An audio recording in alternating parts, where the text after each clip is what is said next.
말씀해 주시면 감사하겠습니다. 예, 그러면 이제 말씀을 나누는 시간 갖도록 하겠습니다. 오늘 나눌 하나님의 말씀은 베드로후서 2장 17절에서 22절 말씀입니다. 우리가 베드로 전후서를 계속 읽어가고 있습니다. 베드로후서 2장 17절에서 22절 말씀입니다.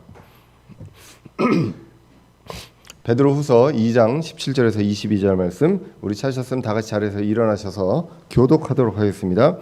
제가 먼저 읽도록 하겠습니다. 베드로후서 2장 17절에서 22절 말씀입니다. 이들은 물 없는 샘이요 폭풍에 밀려다니는 구름이라. 그들을 위해 어둠의 안개가 영원토록 예비되어 있나니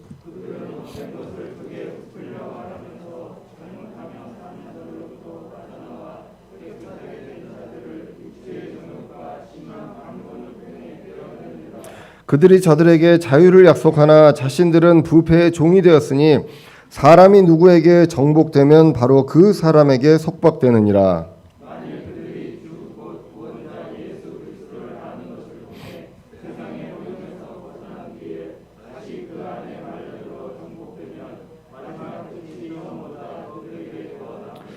그들이 의의 길을 안 뒤에 자기들에게 전달된 거룩한 명령에서 돌아서는 것보다 차라리 그것을 알지 못한 것이 그들에게 더 나았으리라. 그러나 개가 토한 것으로 돌아가고 씻긴 돼지는 진창 속에서 뒹군다 하는 참된 잠언에 따라 그 일이 그들에게 일어났도다. 아멘. 기도하겠습니다.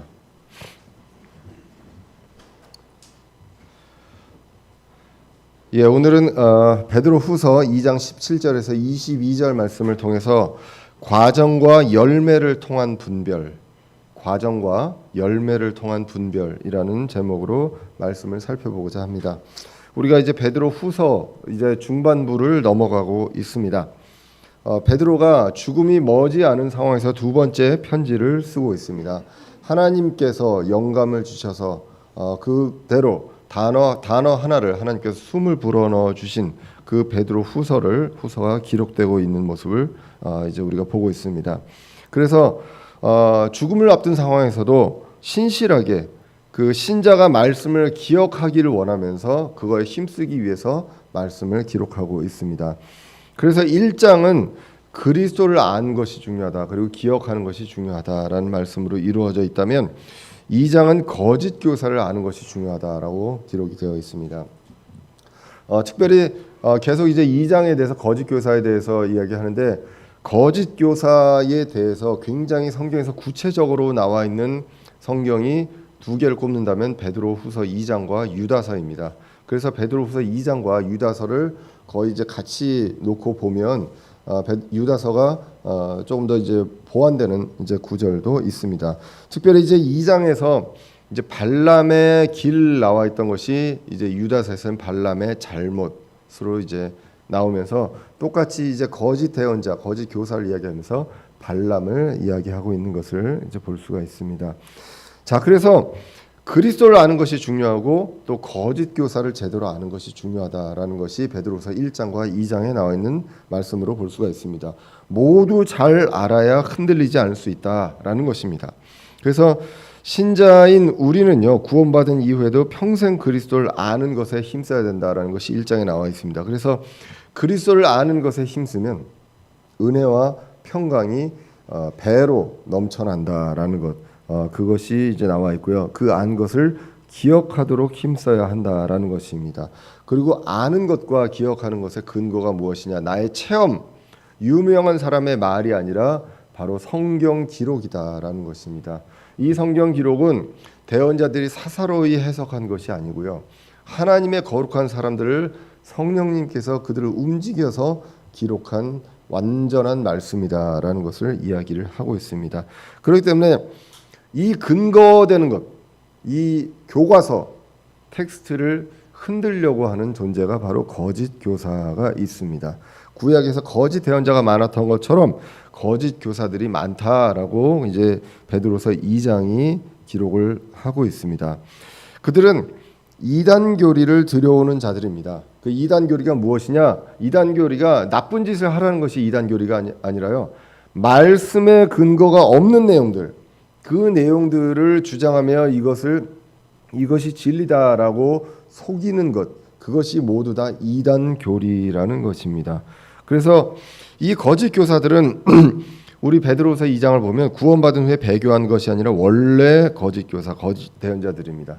그래서 원래부터 이제 구원받지 못한 자들, 그러나 이 내용들에 대해서, 성경의 내용들에 대해서 알고 있는 자들입니다. 모르고서 하는 것이 아니라 굉장히 많이 알고 있는 그런 자들이 이러한 것들을 하고 있다라는 것입니다.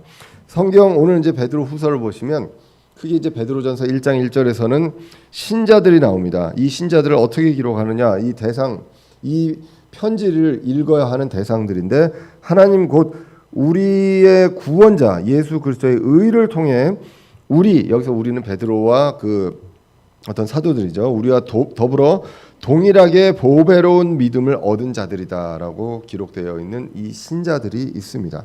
그리고 또 2장에 거짓 대언자, 거짓 교사들이 있고요. 또 한 부류가 더 있다고 하면 이 거짓 교사를 따라서 속아서 따라가는 자들, 그러한 자들이 또 있습니다. 자, 그런데 본질적으로 거짓 교사와 우리 신자들은 다르다라는 것입니다. 이것이 이제 유다서 18절, 19절에 보시면 이렇게 나와 있는데요. 18절에 보시면 그들이 너희에게 마지막 때에는 자기들의 경건치 아니한 정욕대로 걷는 조롱하는 자들이 있을 것을 일러주었는데 이들은 자기를 분리시키는 자들이며 육체적 감각대로 살고 성령이 없는 자들이라라고 합니다. 그러니까 성령이 없는 자들입니다. 그리스도의 영이 없는 자들은 신자들이 아닙니다. 크리스찬들이 아니죠. 그렇기 때문에 이들은 성령이 없는 자들이다라고 기록을 하고 있습니다.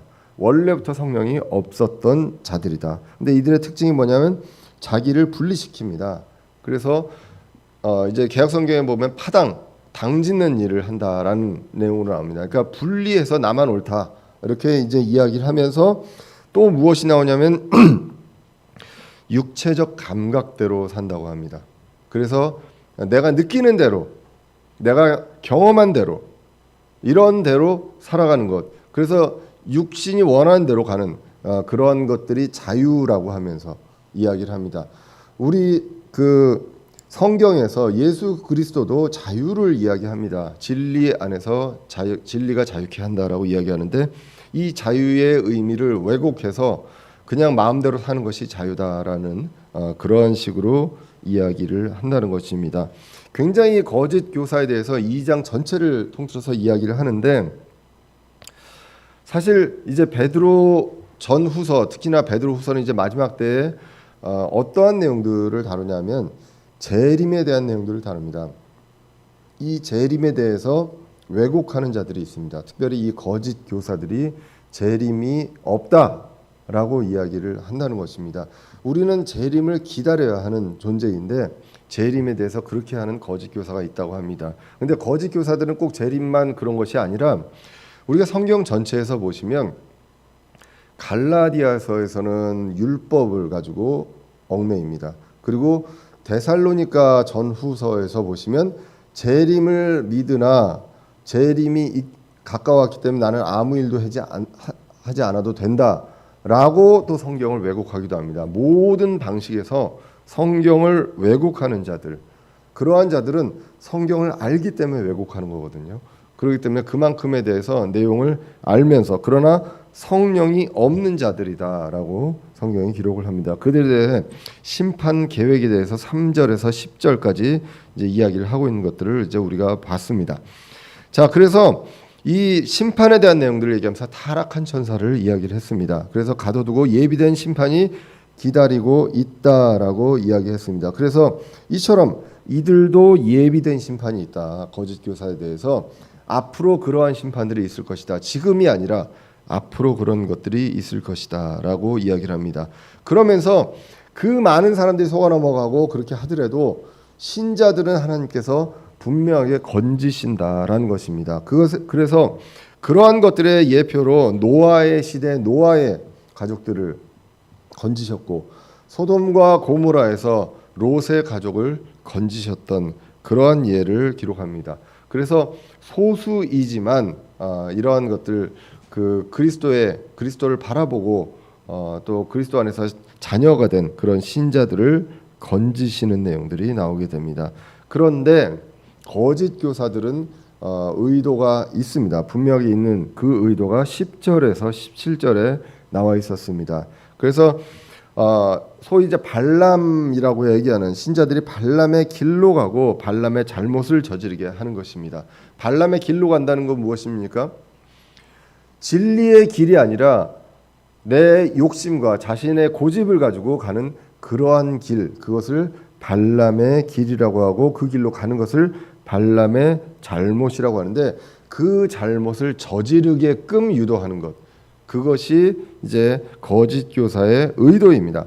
그러면 결국은 그 세상에 어떤 악한 통치자건 선한 통치자건 하나님께서 그 권력을 주셨다고 했기 때문에 그 행정권을 무시하고 멸시하게끔 만들어야 한다는 것이죠.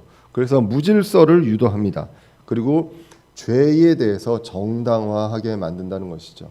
이제는 너희들 죄 지어도 상관없다라는 것입니다. 그리고 법을 어겨도 상관없다.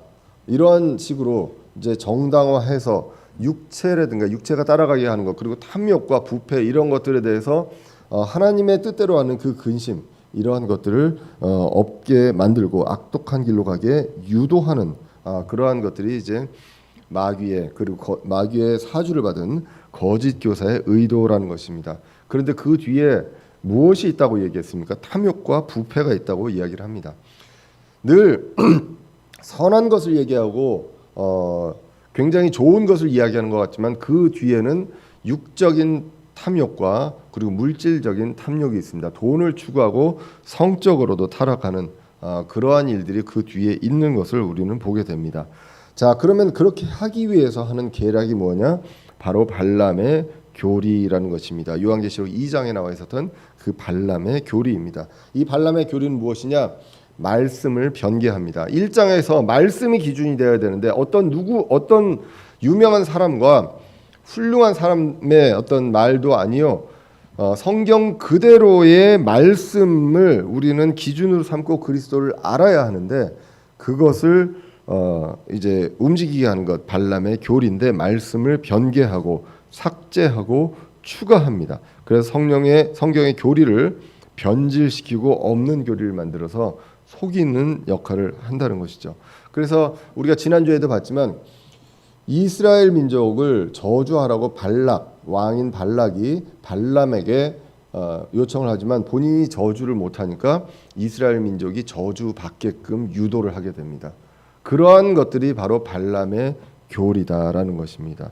그런데 이 교리에는 진리가 없습니다. 왜냐하면 말씀을 왜곡했기 때문에 진리가 없다는 것이죠. 그래서 오늘 본문 17절에 보시면 물 없는 샘이다라고 합니다. 샘에는 물이 반드시 있어야 합니다. 그리고 예수 그리스도도 수가성 사마리아 여인에게 목마르지 않는 물을 준다라고 예수님께서 이야기합니다. 그리고 지난번에 이제 예레미야서 2장 13절에서도 나왔지만 이스라엘 민족이 잘못한 것이 생명수의 근원인 하나님을 버렸다라고 기록을 하고 있습니다. 샘에는 그 물이 있고 목마르지 않은 물을 하나님으로부터 예수 그리스도로부터 얻게 되는데 이 물이 없는 샘이다. 거짓 교사들을 통해서 이렇게 이야기합니다. 그리고 폭풍에 밀려다니는 구름이다. 세상에 여러 가지 풍조들, 그러니까 기준이 없고 그 규칙이 없기 때문에 이제 흘러가는 대로 살면 된다라는 그러한 것들입니다. 그래서 밀려다니는 구름이다. 그들 위에 어둠의 안개가 영원토록 예비되어 있다라고 기록을 하고 있습니다. 자, 그래서 이들은 생명수가 없고요, 진리가 없습니다. 그리고 우리가 베드로후서 2장 3절에서 보지만 사람들을 위한 것 같지만 그 사람들을 상품 취급한다고 합니다. 그 사람 한 사람이 돈이다라는 것입니다.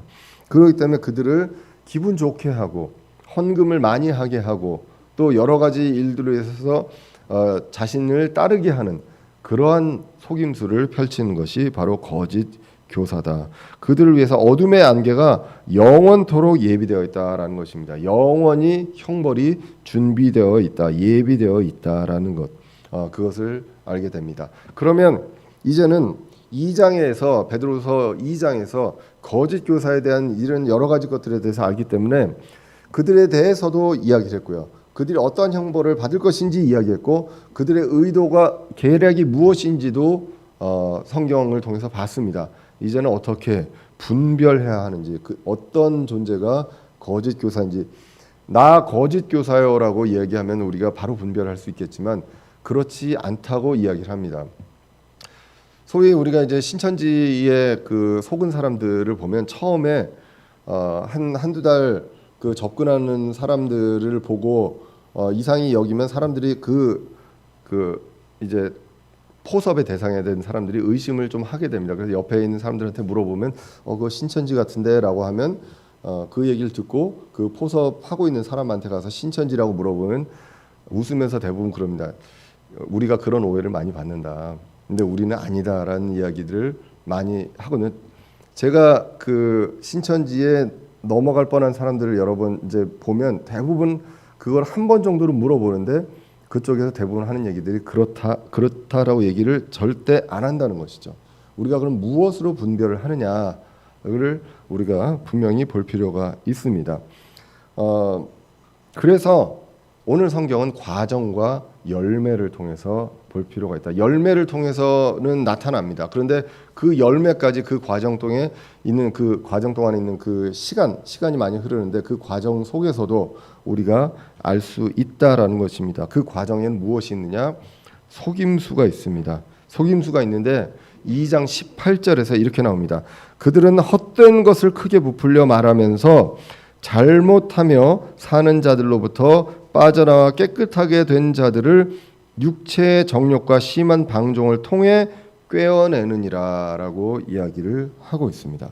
자, 그래서 헛된 것을 크게 부풀려 말한다고 이야기를 합니다. 우리가 성경에서요, 구약이건 신약이건 우리는 성경 66권의 어떠한 책을 읽더라도 그 성경을 읽으면서 우리가 누구를 발견하게 됩니까? 그리스도를 발견하게 됩니다. 구약 성경에서도 그리스도의 그림자를 보게 됩니다. 신약 성경에서도 그리스도를 보게 됩니다. 이 모든 성경 66권 속에 그리스도를 보기 때문에 베드로서 1장에서 그리스도를 아는 것이 그만큼 중요하다라고 이야기를 하고 있습니다. 그런데 그 외에 다른 것들 여러 가지 내용들 중에 헛된 내용들도 역사적인 것 뭐 이런 내용들도 있습니다. 그리고 본질이 아닌 내용들도 있는데 이런 것들을 크게 부풀리는, 그래서 그것이 굉장히 중요한 교리인 것처럼 이야기하는 그러한 존재들이 있다면 이 존재들은 가짜다라는 것입니다. 그리스도에 대해서 구약에서 모든 이스라엘의 역사를 통해서 그리스도의 예표가 나옵니다. 심지어 희생물을 드리고 성막과 이 모든 것들, 가나의 혼인잔치, 이 혼인잔치와 여러 가지 것들에 있어서도 그리스도의 예표가 있습니다.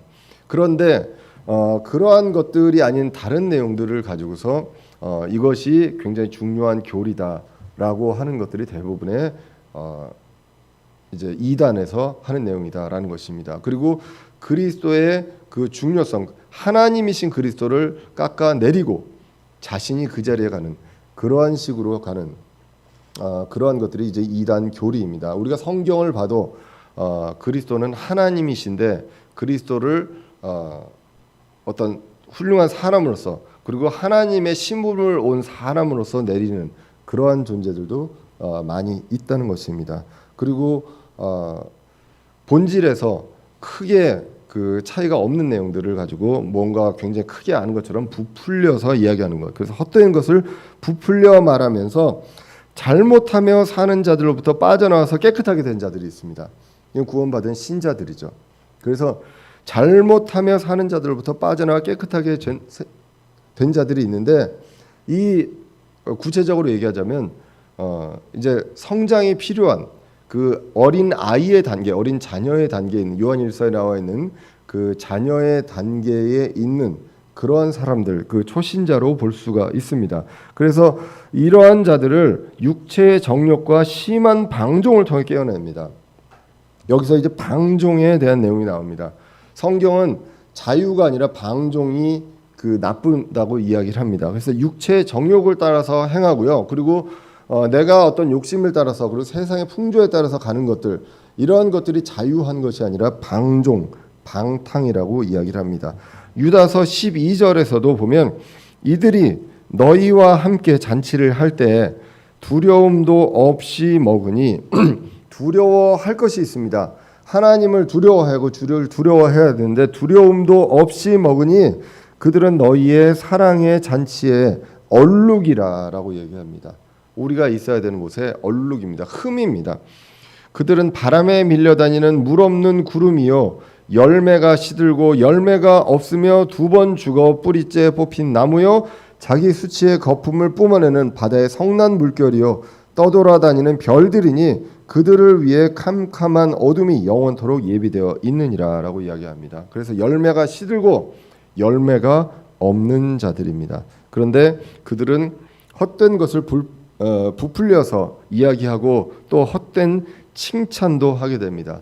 왜 이런 것들을 하냐? 그들의 타겟은 불신자보다도요 신자가 더 우선적인 타겟이라는 것입니다. 아까도 말씀드렸지만 잘못하며 사는 자들로부터 빠져나와 깨끗하게 된 자들입니다. 이들을 타겟으로 하고 있습니다. 그래서 듣기 좋은 말을 하고요. 그리고 성경에서 어떤 우리 신자로서의 도리 이런 것들을 얘기한다면 그런 것들에 대해서 그렇지 않다라고 이야기할 수도 있습니다. 구원을 받았기 때문에 이제는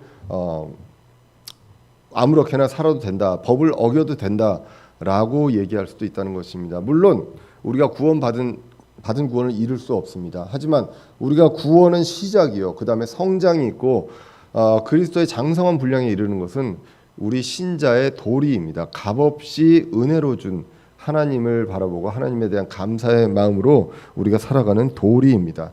그러라고 우리에게 구원을 주셨고 우리가 주님의 일꾼으로 살아가라고 했는데 그런 것들을 저버리라고 이제 이야기를 하게 됩니다.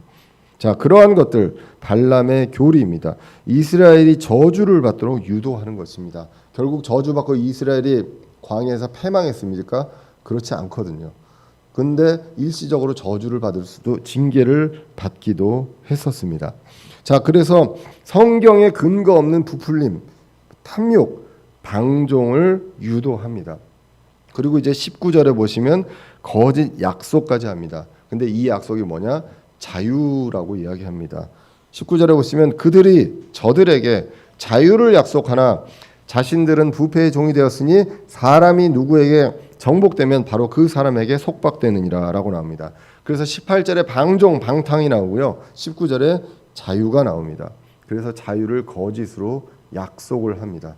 너희들은 자유롭다. 이제는 나를 따르면 자유롭다.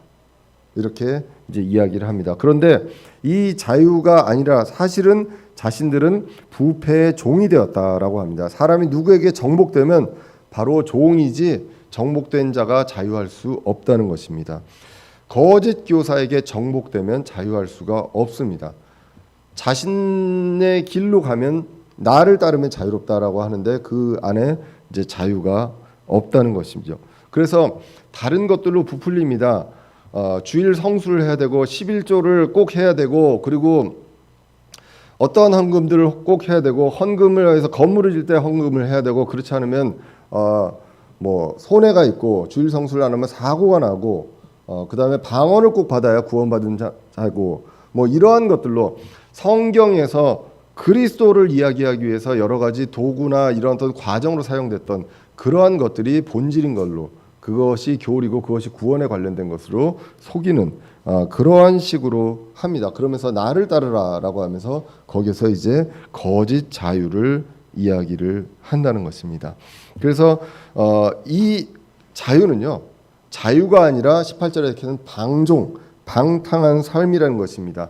그래서 육체에 대한 어떤 하나님께서 어떤 육체의 어떤 관계 그리고 가정에 대한 것들을 분명하게 정의를 하셨음에도 불구하고 그것들을 넘어가게 만들고 재물도 어떻게 우리가 재물을 모아야 하고 어떻게 써야 하는지 이 부분들에서 교리적으로 변질을 시키는 그러한 일들을 서슴없이 해 나가는 자들이 바로 거짓 교사들이다라는 것입니다. 그래서 그리스도 안에서 그 자유를 다르게 왜곡한다면 그 과정 속에서 우리는 분별할 필요가 있다는 것입니다. 여러분들 진리 안에서 자유하다, 진리가 자유케 한다는 것은 무엇이라고 생각을 합니까? 우리의 신분이요, 우리 혼이 자유하게 되었습니다. 왜? 그 전에 죄의 노예였고 종이었거든요. 그렇기 때문에 자유하게 된 것이지, 이것을 이제는 자유하기 때문에 내가 아무렇게나 해도 된다라고 허락한 것이 아니라는 것입니다. 그래서 사도 바울이 갈라디아에서 뭐라고 얘기합니까? 자유를 육신의 기회로 삼지 말라라고 이야기를 합니다. 그 자유가 아니다라는 것을 분명하게 이야기하는데, 이 자유의 의미를 왜곡해서 방탕한 삶으로 가도 된다라고 얘기하는, 그렇게 왜곡을 하면서 거짓 자유를 약속합니다. 근데 거짓 자유가 아니라 오히려 더 속박을 하게 됩니다. 여러분들 보시면 주위의 이단들을 보면 보통의 우리 교회하고 비교를 해봐도 이단들은 굉장히 열심히 살죠. 이 열심히 산다는 것은 교회의 여러 집회들에 굉장히 열심히 헌신적으로, 특히 내 재산도 빚을 내가면서 헌금을 하고 이렇게 되는 그러한 일들을 비일비재하게 봅니다. 그런데 그러면서 그러한 것들을 정당화하는 이제 거짓 교사들이 있거든요. 그런데 그 안에서 기쁨과 감사를 속아서 이제 느끼게 됩니다. 그러한 삶을 사는 것, 그것을 이제 성경에서 오늘 거짓 약속이다라고 이야기를 합니다. 그런데 이제 진리에 대해서 이야기하면서 우리가 예수님의 말씀을 한번 볼 필요가 있습니다. 아까 이제 진리를 자유케 한다는 것, 이것이 어디에서 나오는 말씀이냐면 요한복음 8장 32절 이하에서 나오는데요. 그 상황이 뭐냐면 이스라엘 민족들한테 예수님께서 이야기를 합니다. 이스라엘 민족들이 예수님을 이제 굉장히 삐딱하게 지금 보고 있는 상황이거든요. 그때 8장 32절에 또 너희가 진리를 알지니 진리가 너희를 자유롭게 하리라. 여기서 진리는 예수님이죠. 그래서 예수님이 이제 죄의 종에서 그리스도의 자녀로서 자유함을 주신 이 우리 신분의 전환을 이야기하는데, 그때 이제 33절에 보시면 이스라엘 사람들이 그분께 응답하되 우리는 아브라함의 씨로서 결코 누구에게도 속박된 적이 없거늘 어찌 내가 이르기를 너희가 자유롭게 되리라 하느냐. 우리는 여태까지 그런 적이 없다, 속박당한 적이 없다. 그런데 어떻게 자유 얘기를 하느냐. 그러니까 자유에 대해서 오해를 하고 있는 것이죠. 전혀 이해를 못하고 있습니다. 그때 이제 예수님께서 이야기합니다. 예수님께서 그들에게 대답하시되 진실로 진실로 내가 너희에게 이르노니 누구든지 죄를 짓는 자는 죄의 종이니라라는 것입니다. 죄를 짓는데도 내가 거리낌이 없으면 그게 자유한 것이 아니라 그것이 죄의 종이다라는 것입니다. 오히려 죄를 지었을 때 하나님을 두려워하는 마음으로 하나님의 뜻대로 하는 근심, 이 고린도후서 7장에 나와 있던 이 근심을 하는 사람들, 이 사람들이 자유한 자다라는 것입니다. 거꾸로 그러한 사람들이 자유한 자들이다. 죄를 짓지 않고 이 세상에서 정말 힘들게 억울하게 살아가는 그러한 신자들, 그들이 자유한 자다라고 이야기를 하고 있습니다.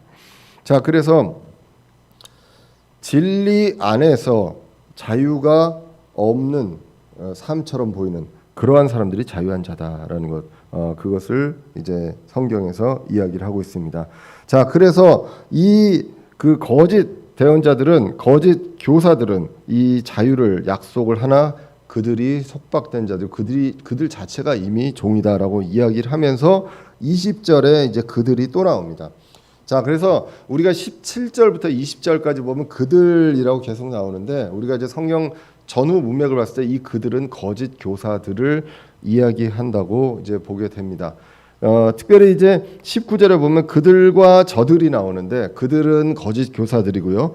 저들은 18절에 나온 것처럼 이제 잘못하며 사는 자들로부터 빠져나와 깨끗하게 된 자들이 바로 저들이죠. 그렇게 나와서 20절에 이제 다시 그들이 나오는데, 20절 이하에서 20절, 21절은 대표적으로 오해하기 쉬운 구절입니다. 특별히 구원받은 자들이 구원을 잃는 것 아니냐라는 구절로 대표적으로 사용되고 있는 구절이 바로 베드로후서 2장 20절 이하하고 히브리서 6장 4절에서 6절 그 내용입니다. 자, 오늘 한번 20절을 한번 읽어보겠습니다. 만일 그들이 주 곧 구원자 예수 그리스도를 아는 것을 통해 세상의 오염에서 벗어난 뒤에 다시 그 안에 말려들어 정복되면 마지막 끝이 처음보다 그들에게 더 나쁘니라고 나오게 됩니다. 자, 그러면 여기서 그들이 누구인지는 제가 이미 이제 그 전후 문맥상 그들은 계속 거짓 교사들이다라는 이야기를 했습니다. 그런데 이제 이게 많은 주석서들을 보면 이 그들이 거짓 교사들이다라는 내용들은 이야기하면서 또 혼용해서 신자들에게 이제 적용을 또 하기도 합니다. 그래서 이제 거기서 나오는 이제 혼란들이 있는데요. 여기서 보시면 그리스도를 아는 것을 통해 세상의 오염에서 벗어난 뒤에 다시 그쪽으로 들어가면 정복되면 마지막이 그러니까 끝이 처음보다 더 나쁘다라는 것입니다. 그러면서 이제 21절에는 차라리 모르는 것보다 더 나쁘다, 안 좋아졌다 이런 내용들을 이야기하면 마치 구원받은 사람들이 이제 구원받고 구원을 잃으면 이제 더 안 좋아지는 거 아니냐. 그렇기 때문에 우리가 구원을 잃지 않기 위해서 정말 열심히 노력해야 되는 거 아니냐. 이러한 구절로 오해될 수 있는 구절이 바로 20절이다라는 것입니다. 자, 그래서 여기서는 이제 우리 그 주석서들을 이제 우리 킹제임스 흥정역 쪽에 주석들을 이제 보면 그리고 이제 설교에 대한 내용들도 보면 그들은 거짓 교사다라는 내용들을 많이들 이야기합니다. 그래서 만약에 거짓 교사들로 이제 본다면 이게 이제 2장 전체에서 말하는 존재들인데 그들은 그리스도를 압니다. 거짓 교사들도 그리스도를 안다는 거죠. 지식적으로 압니다. 속이기 위해서도 알아야 돼요. 그래서 이러한 것들을 통해서 진리를 알지만 그러나 신뢰하지 않고 속이는 자들이다라는 것입니다. 그래서 20절, 21절 그리고 22절에 보면 이들이 개와 돼지로 나오게 됩니다. 그래서 많은 주석에서 개와 돼지는 당연히 거짓 대언자들이고 거짓 교사라고 하는데 20절과 21절을 이제 신자들에게 적용해서 이제 하기도 합니다. 자, 그래서 발람도요 하나님을 알았거든요. 그리고 하나님의 뜻을 알았습니다. 그리고 진리의 길이 무엇인지도 알았습니다. 그런데 거기로 안 간 거죠. 그러한 존재가 바로 거짓 교사들이다라는 것입니다. 그래서 이들은 마지막이 훨씬 더 나쁘답니다. 이미 영원한 형벌이 예비되어져 있고요. 돌이키지 않습니다. 그 형벌은 돌이켜지지 않습니다. 그런데 그들도 그리스도를 굉장히 잘 안다는 것. 우리가 그 베드로후서 2장에서 이들에 대한 형벌을 얘기하면서 천사들을 얘기를 듭니다. 천사들도 누구보다도 하나님을 잘 아는 존재들이었거든요. 근데 타락했습니다. 타락한 천사들에게 회복이 없다는 것이죠. 자, 그 내용과 같이 이 내용들을 이야기하고 있습니다. 그래서 거짓 교사들로 본다면 이 거짓 교사들은 그리스도에 대해서 잘 안다라는 것입니다. 그렇기 때문에 이것들을 잘 알고 거기서 왜곡시키기 때문에 우리도 그리스도에서 아는 것이 중요하다라고 베드로서 1장에서 이야기한다. 이렇게 이제 보시면 되겠습니다. 그리고 또 이제 또 다른 구절이 이제 그들이 이제 그 19절에 나와 있는 저들. 그래서 원래 신자였던 자들이다. 그리고 어떤 초신자들 이런 자들이었다라고도 이야기를 합니다. 그래서 이렇게 되면 이게 이제 처음보다 끝이 나쁘다라고 하면 이게 뭐 구원 받고 나서 그 다음에 그 이후에 이렇게 더 나빠졌기 때문에 구원 받지 못한 사람보다 더 안 좋은 거냐 이렇게 해석할 수 있다는 것이죠. 이렇게 어려운 해석들이 있을 때 오해가 될 수 있는 해석들이 있을 때 성경에서 보면 이 대명사가 늘 항상 그렇거든요. 그들, 저들, 이들 막 이렇게 이제 나오는 것들이 있는데 그러한 것들에 대해서 앞뒤 문맥 따라서 이제 봐야 되고 성경 교사들도 이런 부분들에 대해서 요 부분들만 그 어떤 교훈적으로 신자들에게 적용을 하는데 그때에 우리가 이 오해가 있거나 좀 혼란스러운 구절이 있다면 그때는 성경에서 분명하게 이야기하는 성경 구절을 통해서 우리가 중심을 잡아야 합니다. 그것이 바로 본질이라는 것입니다. 헛된 것들도 있고 어떤 그 부수적인 내용들도 있는데 이 부수적인 내용들이 비본질이 본질을 덮을 수 없게끔 본질을 크게 해야 한다는 것인데 성경의 많은 구절이 우리 받은 구원을 이룰 수 없다라는 것이 분명히 불변의 구절입니다. 너무나도 많은 구절이 있는데요. 대표적으로 요한복음 5장 24절에 보시면 우리에게 주시는 생명이 영존하는 생명입니다. 우리가 구원받은 이후로부터 영원히 하는 생명입니다. 영원이라는 얘기는 중간에 무슨 일 때문에 잃어버린다는 그 말 자체가 성립이 안 되는 것입니다. 그것이 바로 everlasting life, 영존하는 생명, 영원한 생명이거든요. 요한복음 5장 24절에 진실로 진실로 내가 너희에게 이르노니 내 말을 듣고 또 나를 보내신 분을 믿는 자는 영존한 생명이 있고 또 정죄에 이르지 아니하나니 사망에서 생명으로 옮겨졌느니라 라고 되어 있거든요. 이미 옮겨졌습니다.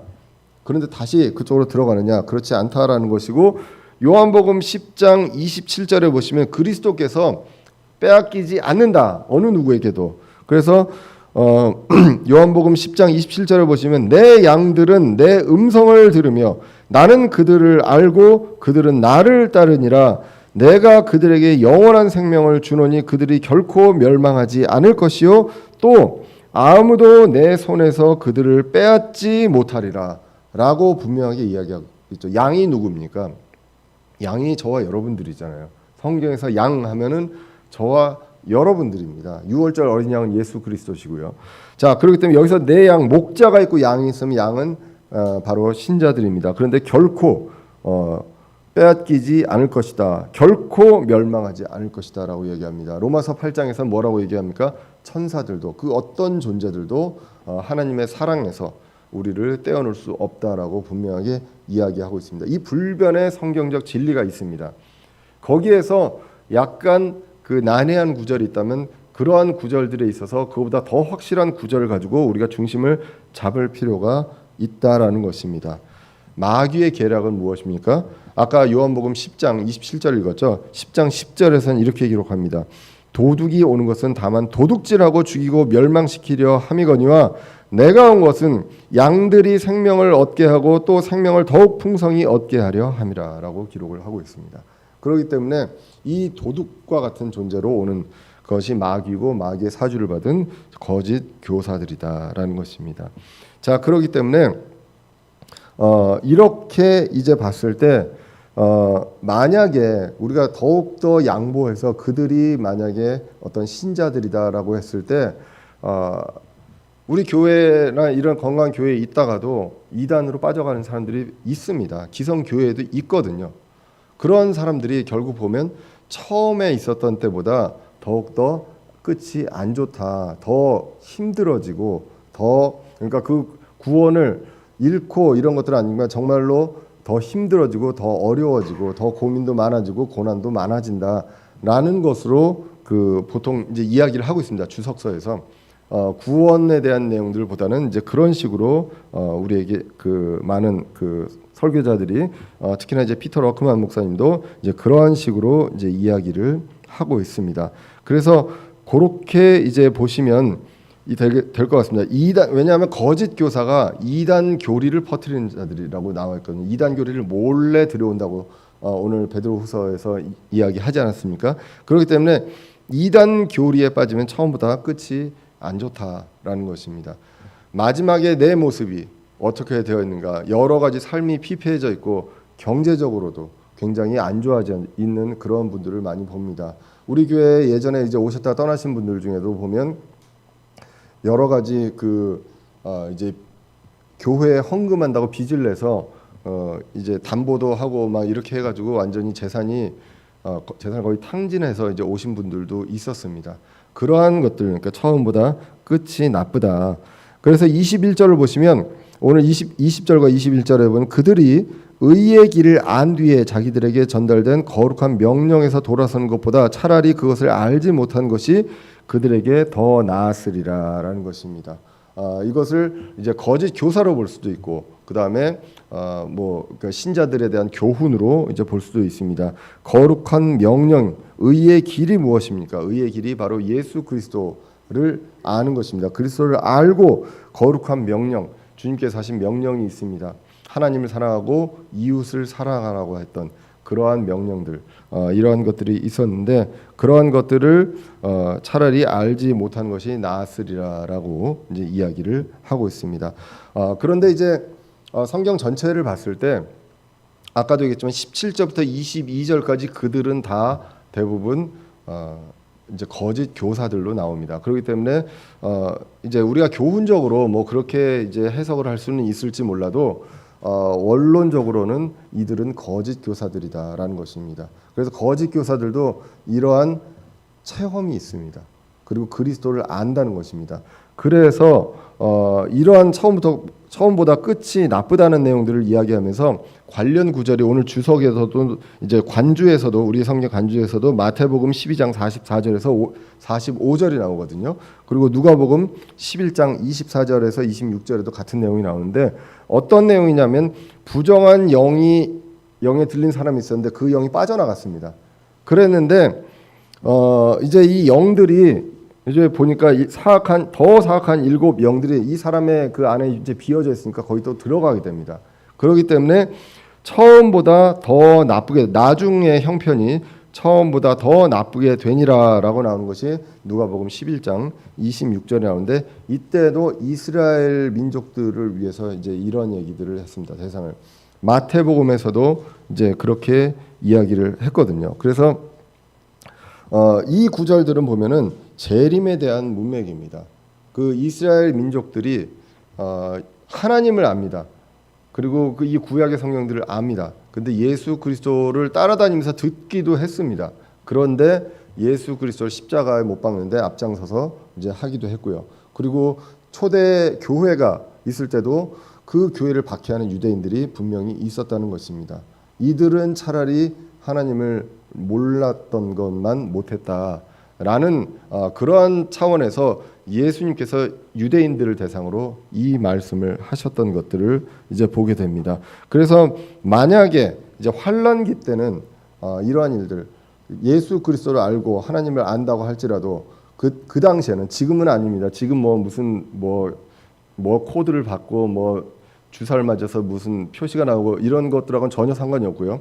환난기 때는 예수 그리스도를 안다 할지라도 짐승의 표를 받으면 그것은 끝입니다. 그 내용들을 어떤 이중적으로 이야기하는 것이다. 그러한 해석들도 있다라는 것입니다. 자, 그래서 이제 다시 정리를 하자면 이제 20절과 21절은 거짓 교사들을 이야기하는 것이다라고 보는 부분들이 해석이 더 좀 타당한 것입니다. 그러면서 그들이 그리스도를 알기도 하고 그리고 체험을 하기도 합니다. 그런데 받아들이지 않은 그러한 자들입니다. 왜냐하면 베드로후서 2장 2절에 보시면 자기를 사신 주를 부인한다고 그러거든요. 거짓 교사들이. 그렇기 때문에 이 모든 진리들을 알고 있지만 그런 것들을 부인하고 그리고 속이는 그러한 자들로 나와 있습니다. 교훈적으로는 우리가 구원 이후에 성장이 필요하다. 그렇지 않고 거짓 교사들의 그 속임수에 말려들었을 때 굉장히 처음보다 끝이 힘들어진다라는 내용들로 이제 해석할 수 있습니다. 그러나 1차적으로는 거짓 교사들이다. 왜냐하면 22절에서 다시 나옵니다. 22절에서 그러나라고 나오면서 개는 자기가 토한 것으로 되돌아가고 씻긴 돼지는 진창 속에 뒹군다 하는 참된 잠언에 따라 그 일이 그들에게 일어났다. 이 그들이 누구냐? 이거는 어떤 이견의 여지가 없이 여기서 그들에게 일어났다. 이 그들은 거짓 교사로 모든 주석서들이 이야기를 하고 있습니다. 근데 이게 왜 20절, 21절에서 잠깐 이렇게 떠나는지는 저도 잘 모르겠습니다. 근데 제가 이것 때문에 굉장히 한 주간 고민을 많이 했거든요. 저는 이거 한번 걸리면 정말 진짜 굉장히 오랫동안 이제 고민을 합니다. 그리고 이제 기도도 하고 그런데 아무리 이제 주석서들이나 이런 분들이 이렇게 얘기를 해도 그러나 그들은 여기서 개와 돼지는 성경에서 모든 주석서 심지어 피터 러크만은 개는 거짓 대언자다, 돼지는 거짓 교사다 이렇게도 이야기를 합니다. 왜 거짓 대언자와 거짓 교사를 개, 돼지로 이렇게 구분하는지는 잘 모르겠지만 개와 돼지는 성경에서 양하고는 다른 존재로 나옵니다. 들개하고 돼지는 이제 구원받지 않은 사악한 존재로 계속 나오거든요. 그래서 이들이 그들에게 이러한 일들이 일어났다라는 것인데 22절이 20절과 21절을 비유적으로 이야기를 합니다. 그러면서 이제 잠언에 이 내용이 나와 있다라는 것입니다. 잠언 26장 11절에 이 내용이 나와 있거든요. 제가 이 내용을 이야기하면서 참 개, 돼지 이야기를 하면서 요즘 시대에는 참 개에 대해서 잘못 얘기했다가는 좀 그렇습니다. 저희 집도 이제 개를 키우거든요. 너무나 이쁩니다. 근데 우리 강아지도 강아지가 아닙니다. 굉장히 이제 나이가 많은 개인데요. 토를 많이 하거든요. 조금만 있으면 토하고 이제 그렇게도 합니다. 그런데 이제 그들을 폄하하려는 게 아니라 성경 불변의 진리입니다. 그래서 이 개와 돼지의 습성을 통해서 거짓 교사에 대한 내용들을 이야기하고 있습니다. 성경은 시대를 초월한 진리이기 때문에 여러분들 그렇게 이해를 해주시고 받아들여 주셔야 합니다. 이것은 하나님이 쓴 성경이지 제가 그냥 제 마음대로 하는 말이 아니라는 것입니다. 그래서 개는요, 영어 성경에서 보면 개는 남성으로 나와 있습니다. he, his 이렇게 나와 있고요. 돼지는 또 여성으로 나와 있습니다. 왜 여성과 남성의 성을 사용했는지 모르겠습니다. 돼지도 암컷 수컷이 있고 개도 암컷 수컷이 있는데 그 내용에 대해서는 정확하게 잘 모르겠습니다. 그런데 이렇게 이야기하면서 개의 습성과 돼지의 습성을 이야기합니다. 자, 그래서 개는요 음식을 먹습니다. 근데 안 좋으면 좋지 않은 것을 먹으면 바로 토해버립니다. 이것이 바로 결국은 그 어떤 체험이 있는 거죠. 그리스도를 알고 하는 체험이 있는데 다시 또 그걸 먹습니다. 이것이 이제 개의 습성이다라는 것입니다. 그래서 여기에서 20절, 21절에서 이야기한 것처럼 다시 돌아가는 그러한 존재들을 이야기하면서 개를 이야기하고 있고요. 돼지의 경우에도 더러운 곳에 있기 때문에 씻어줘야죠, 몸을. 그래서 씻겨놓으면 열심히 씻어서 진짜 힘들게 씻겨놓으면 다시 또 진창으로 간다는 거죠. 그런 어떤 습성이 있다. 그런데 이러한 것들을 잠언에서 이야기했는데 어리석은 자에 비유하면 어리석은 자가 이렇다라고 하면서 잠언에서 이야기하는데 이 잠언을 이야기하면서 그들에게 이러한 일이 일어났다라고 이야기합니다. 그러면서 이제 마태복음 아까 이야기했던 부정한 영에 대해서 이야기하면서도 이 사악한 세대도 참으로 그와 같이 되리라라고 예수님이 그 세대 지금 거기에서 듣고 있는 그 사람들에게 그러한 내용들을 이야기를 했다라는 것입니다. 자, 그래서 오늘 본문은요 거짓 교사를 구별을 해야 합니다. 어떻게 구별을 해야 합니까? 과정과 열매가 있다는 것입니다. 과정은 속임수입니다. 헛된 말로 과장을 합니다. 헛된 것들을 과장하는 그러한 말을 하고 거짓 약속을 합니다. 자유를 주겠다고 약속을 합니다. 그런데 그 열매는 결국은 방탕과 그 방종이라는 것입니다. 이것이 바로 열매입니다. 그리고 탐욕과 부패가 있다고 이야기합니다. 그들의 본성은 변하지 않습니다. 개와 돼지의 습성을 가지고 이제 이야기를 하고 있다는 것입니다. 그러면 우리에게 주는 교훈은 무엇입니까? 구별하고 속지 말아야 합니다. 과정 속에서 본질을 그리스도의 어떤 성경 구절을 이야기하더라도 우리를 위해서 하나님이신 예수님이 이 땅에 오셔서 우리의 죄와 죄들의 문제를 해결하신 그 그리스도에 대한 예표와 그리스도가 하신 일을 모든 성경도에서 그리스도를 찾는 그러한 일이 아니라 다른 것들로 그리스도를 아는 것을 방해하는 그러한 교리를 가르친다. 그러면 그 과정 속에서 우리는 이단임을 찾을 수 있다. 거짓 교사임을 찾을 수 있다는 것입니다. 그리고 그 결과가 어떤 몸집이 커지거나 교회 몸집이 커지거나 뭐 이러한 것들로 굉장히 그 화려하게 이제 나타나고 세상에 어떤 주류를 잡는 그러한 식으로 나오는 그러한 열매가 보인다. 그러면 가짜라는 것입니다.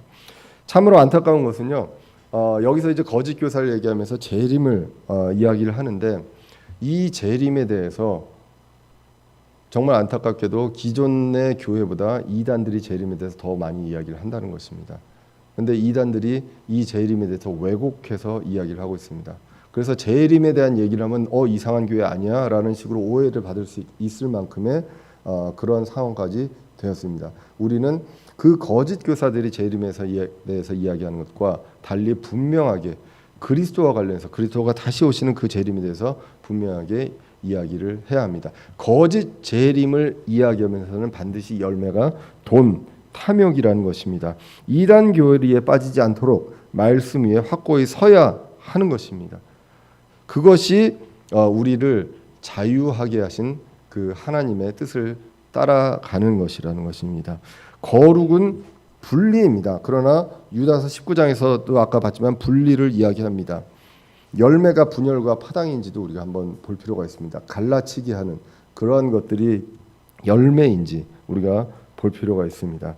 오직 그리스도만이 우리를 자유케 한다라는 것, 목사나 지도자가 아니라 그리스도만이 우리에게 자유로운 자유인의 신분을 우리에게 주셨다라는 것을 우리가 분명히 알아야 하겠습니다. 그리스도를 아는 것을 우리가 평생 동안 그리스도를 아는 것에 힘써야 하고 기억해야 하는 이유가 바로 이러한 이유다라는 것입니다. 바르게 분별하고요. 속지 말고 바른 말씀에서 우리가 바르게 성장하는 그러한 저와 여러분 대전의 침례교회 성도들 되시기를 간절히 기원합니다. 기도하겠습니다.